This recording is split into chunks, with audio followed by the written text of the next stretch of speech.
हजरत सैयदना सिद्दीक़ अकबर रज़ी अल्लाह ताला अन्हु की शान में और आप तो क्या, दुनिया का कोई आलिम तकरीर की सूरत में हो या तहरीरी सूरत में हो, आपकी शान को बयान करके ख़त्म नहीं कर सकता।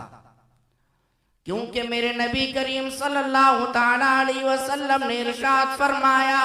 अल्लाह के सातों आसमान के तमाम मलाइक अगर हजरत अबू बकर सिद्दीक ने किया लिखना शुरू हो जाए, तमाम के तमाम फरिश्ते ने क्या लिखते रहेंगे। सुबह कयामत आ जाएगी, अबू बकर सिद्दीक की शान खत्म नहीं होगी। अल्लाह तबारक व तआला ने हमें ऐसा खलीफा अता फरमाया जिन्होंने मेरे नबी के बाद दुनिया में इस्लाम को